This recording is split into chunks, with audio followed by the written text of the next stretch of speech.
d'abord, il faut quand même se satisfaire qu'on ait toutes ces OPA dans notre profession. Si l'on restait tout seul dans notre coin, je crois qu'on ne ferait pas grand-chose. Et grâce à nos grands-parents qui ont monté toutes ces structures, on peut les en remercier, on a une force de pouvoir être aidé, conseillé, alors que ce soit dans notre commercialisation, dans notre technicité. Et ça, je crois qu'on ne peut que dire merci à nos prédécesseurs. C'est tout simplement que ces structures sont faites par les agriculteurs, pour les agriculteurs. Et je crois que ça, finalement, c'est le fondement du mutualisme et c'est aussi le fondement de sa réussite.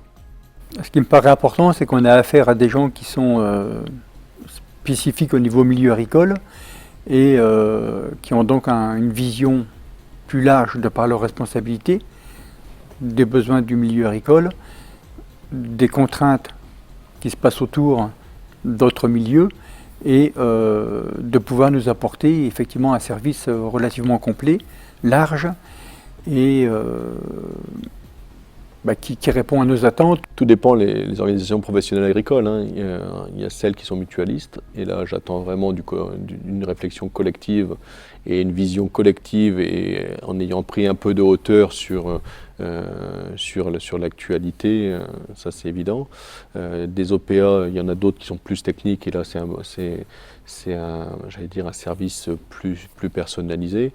Mais en ce qui nous concerne, en tous les cas au niveau union des syndicats, derrière la défense collective que l'on doit mener au quotidien, c'est effectivement d'être capable de lever notre ligne d'horizon sur cette vision à moyen et long terme de l'agriculture, et c'est de se projeter et d'être force de proposition sur l'avenir de l'agriculture départementale évidemment, mais aussi nationale, puisqu'on doit aussi faire preuve d'initiative sur l'évolution de l'agriculture française. Alors je pense que dans tout OPA, c'est quand même quelque part, alors entre guillemets, une entreprise, et que pour moi, j'attends d'abord que c'est une entreprise qui correspond à un besoin. Donc elle couvre un besoin, c'est-à-dire qu'elle ait du sens. Parce que je pense qu'on peut durer en tant qu'OPA que si on apporte quelque chose à ses mandants.